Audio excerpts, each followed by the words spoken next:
Bing bong. Hello, everyone, and welcome to episode 15 of the Paddock Talk podcast. I am Kyle. I'm Scott. And today, since there was no race last weekend, we're going to be previewing the Hungarian Grand Prix, talking about free practice 1 and 2 a little bit, and just other news around the paddock, Scott. Heck yeah, I can't wait. I can't believe this is episode 15. We are actually the average finishing position of a Haas F1 team car. How great is that? Not even a minute in, and the Haas shit talk has started. All right. You know what? I told you I'd take my time, and under a minute is taking my time, sir. I love it. Yeah, I think we should just get right into free practice. What were your thoughts on the first free practice? I mean, it wasn't much because it was a rainy practice session, so let me pull it up. I'm pretty sure only a few cars, only 13 cars took some time.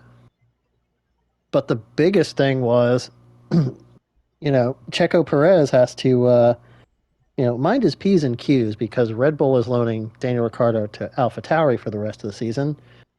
And there's always speculation. Oh, will he take over Checo's seat? And Checo has been, nah, we're good.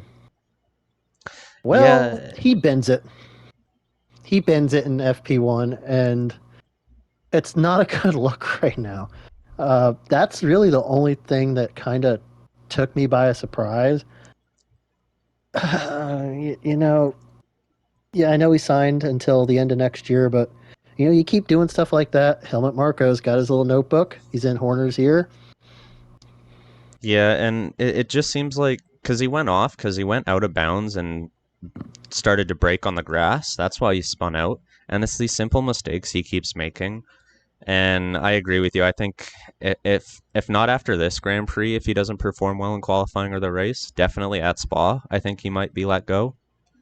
Because I don't know if you saw, but Liam Lawson was seen hanging around the AlphaTauri garage now.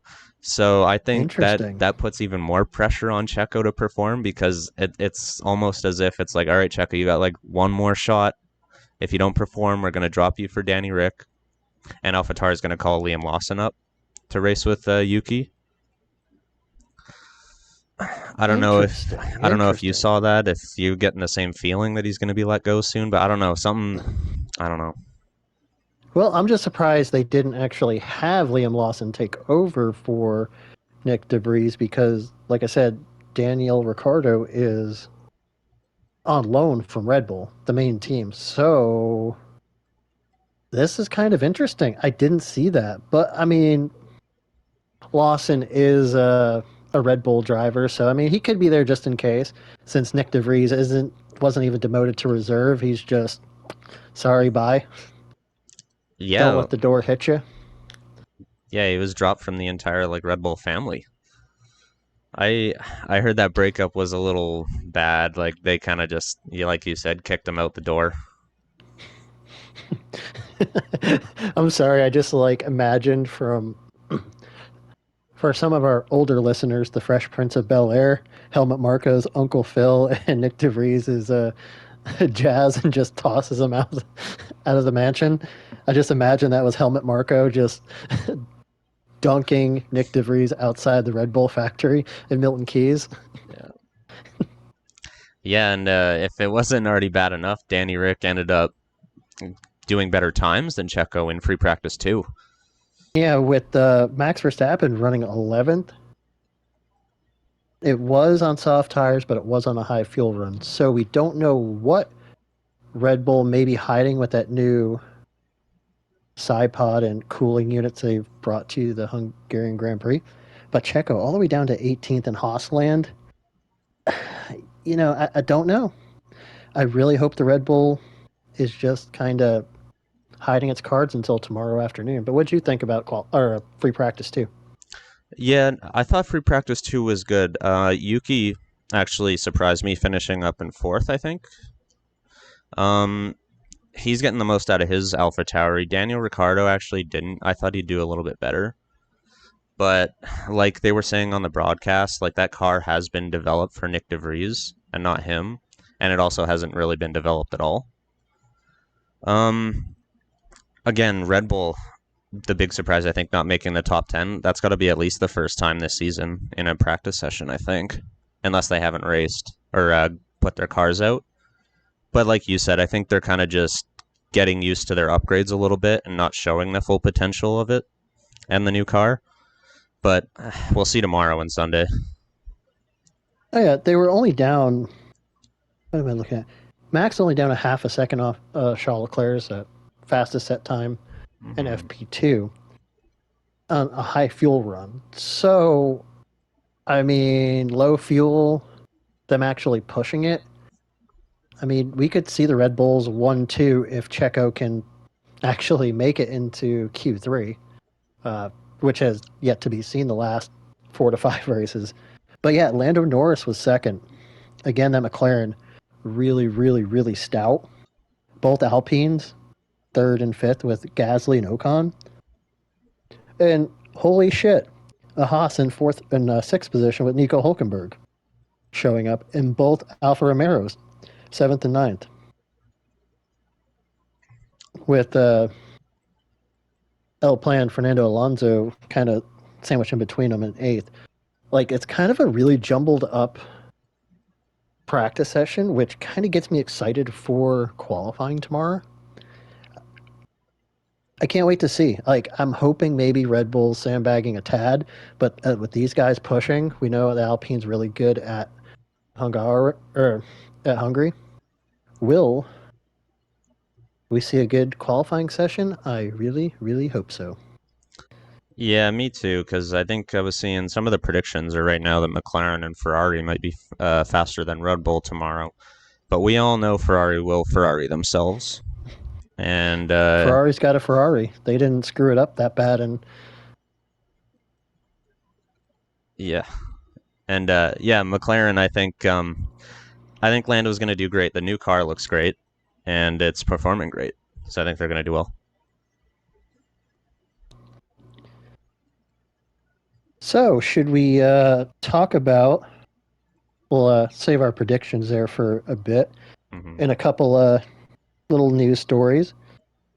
Would you like to lead us off with the first one, sir, since it deals with your your national hero? Yeah, my countryman Nicholas Latifi. I know we've talked some bad things about him on the podcast before. Him getting lapped Not all the me. time. Okay, it was me. Um, no, it's nice to see. Actually he announced his retirement from racing competition for the time, and he's going to be pursuing his MBA degree at the London Business School. He talked about in his post. I suggest you go look at it if you haven't yet. It seemed really heartfelt, and he just seems really happy with where he's at. Obviously, he doesn't need the money if you know his family history, and he raced in F1. But yeah, I just hope all the best for him. Hope business school goes well for him. Oh yeah, I had no ill wills towards him. I think he, for a paid driver, I know it's an ugly word in racing, but for a paid driver, I mean, he was really consistent in F2, won some races. In F1, he wasn't that bad. He just happened to be in a really bad Williams car at the time. And I mean, he had points. Like, there were points finishing. It's not like he was horrible. Uh, but yeah, life kind of takes over. You don't have a seat. You might as well pursue higher education. And he can step right into the family business and run that for generations to come, and maybe sponsor his kid when his kid gets into racing Mm-hmm. one day. But no, I wish him all the best. Like I said, I had no ill will. I was one of those guys that was cheering for him to bring out a safety car, especially. Let's remember Abu Dhabi, Mm-hmm. 2021. The man that saved us from uh, the Lewis Hamilton show of championship wins. Yeah, That man will go Max. down in history. No, go ahead. No, I'm saying that man Gotifi is going to go down in history as the man who changed the land of racing in F1. And I salute Yeah, you, sir, and I wish you the best endeavors. Yeah, I was gonna say Max is probably the saddest person. He's retiring.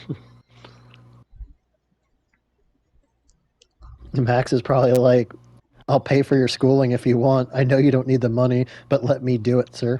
Yeah. A And go no, go ahead ahead. with your second story. I'm so sorry.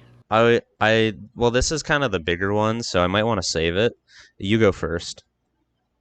Oh, no, I was going to see if you wanted to bring that up. Okay, yeah. So Um, So the F1 boss Stefano Domenicali recently came out and said like he called upon the FIA to hand out sporting sanctions to the teams that are in breach of the cost cap rather than financial penalties.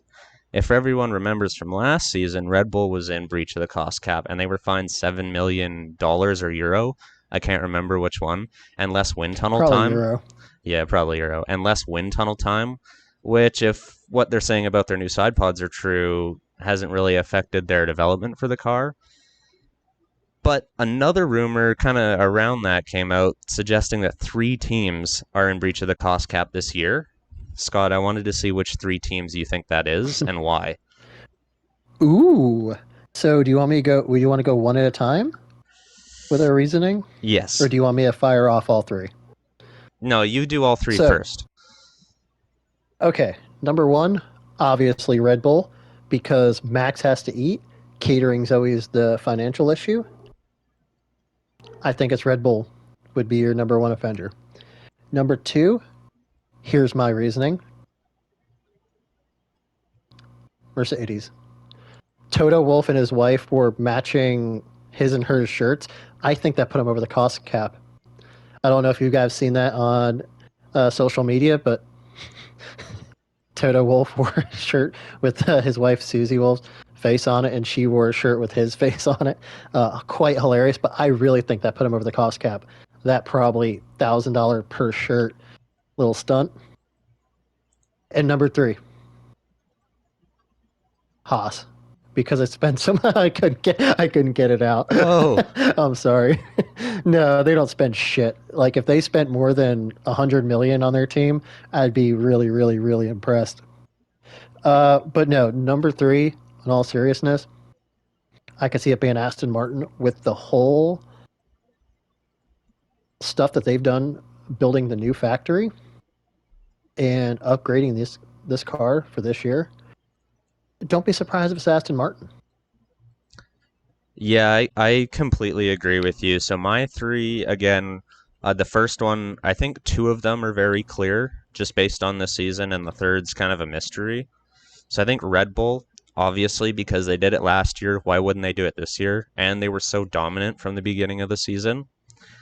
Aston Martin, as much as it pains me to say, is the second because just purely based on the turnaround from last year. What were they, seventh in the constructors this year? And the first half of this season, they were second, third. All the money Lawrence Stroll's thrown around. And the third, I Mm-hmm. also have Mercedes, but it's a little Ooh. less. Uh, they they have the money to throw around to be in breach of the cost cap. They just haven't used it effectively to be super competitive and win races. So yeah, those are my three. I agree with you, but those are my reasons. Oh, I still think it's the shirts, but what the hell do I know? You know what? I'll have Goat Tiffy once he gets his MBA, and he'll do my financial studies for me. Hmm. Um, but with those little news and notes out of the way, shall we go into predictions? Absolutely. So, I know you haven't been keeping track, and I haven't been keeping track, but I'm pretty sure I'm leading in predictions, and I'm Hmm. going to keep the juices going. Qualifying, I have the number three driver is going to be Lando Norris. That McLaren looks sharp. It looks fast. He looks fast and confident. Lando Norris in third. I have Charles Leclerc in third. Fastest today, but I think obviously, like we said earlier, Ferrari will Ferrari a little bit. He'll finish third in quali. Ooh. Second place, I got Fernando Alonso. That's a track he had his first win at. He's still strong, going at 42. I think he's going to muscle that Aston Martin into the second place? I have Max Verstappen qualifying second. I think he'll Ooh, show the true performance of that car, but I think one person will just edge him out slightly. interesting. Interesting. See, I didn't even have a single Red Bull on my top three for quali. I Ooh. have Charles Leclerc winning the pole position in that Ferrari. He's looking tough. He's got a little confidence. He's got that swag on track. I think Charles Leclerc is going to pull out the dub, or the not the dub, the number one pole position. I think Cool Lando the Mando will get pole, Ooh. just All edging out right, Max all right, all Verstappen. right. Interesting, interesting. Well then, I said before we started recording that I think our qualifying and race predictions were going to be kind of all over the place for once. So for race predictions, obviously last place prediction, you got to go with the hot driver. You got to go with the hot team for doing shit. So I'm going to stay with the Haas team and Kevin Magnussen. I believe it's going to be a wreck within the first few laps. So I don't know if anyone has been on the internet recently, but two movies have come out pretty recently. What, yesterday or the day before? Barbie? I mean, today, Yeah, today. Barbie and Oppenheimer. And Oppenheimer. Nico Hulkenberg was obviously promoting Barbie with the dyed hair. And I think The dur- bleach blonde Ken hair. Oh my god. and I think during the race, Kevin Magnussen is going to be promoting Oppenheimer, and the engine in that car is going to blow up again. I think Kevin Magnussen will finish last. Oh my god. I love it. Like, I freaking love it, man. They Yeah, didn't I want think to it was post. Haas. No, go ahead. I think it was Haas that actually put on, it was on Instagram that said, look, it's Nico Hull dash Ken dash Berg. And with the Barbie logo. Oh my. Yeah, as soon as I You know saw what? that post, I was like, "Where's the Oppenheimer promotion?" And I was like, "Oh wait, they won't do it because Kevin Magnussen's car is going to blow up on Sunday." It's gonna go full. Oh, I love it, man. Like, I have it in rec. You have it going in dramatic Christopher Nolan fashion. I love it. Um, well, at least we agree on one thing. Last place, third place, bottom step of the podium for me. He's back. He's back in F1. The shoey's going to make its return. Daniel Ricciardo. He's going to pull magic out of his Australian hat and finish third.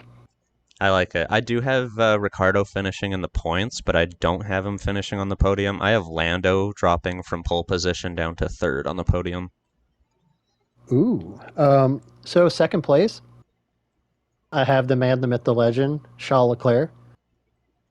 I think he's going to be strong. Ferrari's not going to Ferrari him. I really hope. And he's going to finish the mid step of the podium. I think El Plan will finish second. Interesting. So race winner. I don't know if you have this, but you know, there was a song by Kenny Rogers, The Gambler. You got to know when to hold him and know when to fold him. Well, you know what? It's a race. And as of right now, until you can beat a Red Bull, you always bet on Red Bull.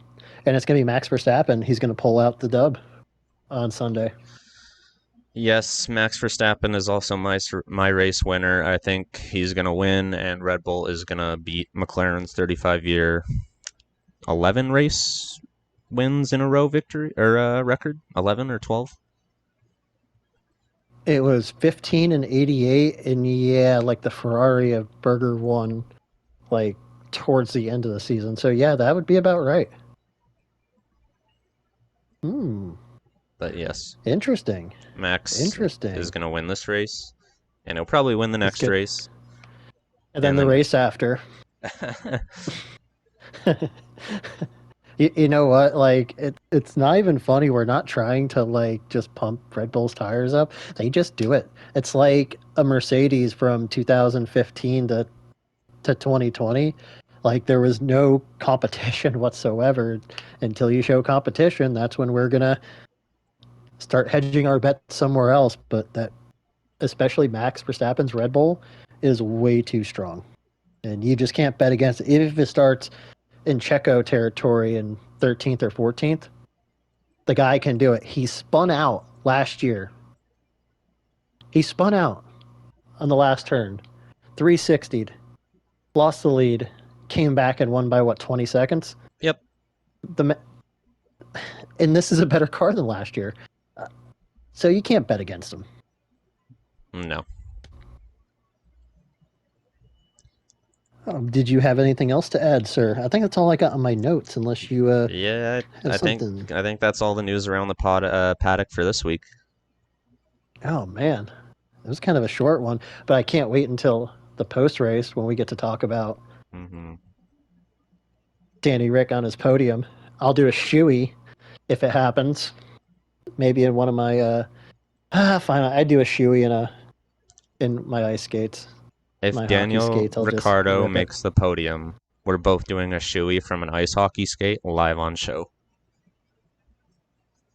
I don't know if we can do it live on show, but we'll definitely do it live. We'll do like a Facebook or Instagram live of each of us doing it. You know what? Agreed. That's for the listeners and the viewers.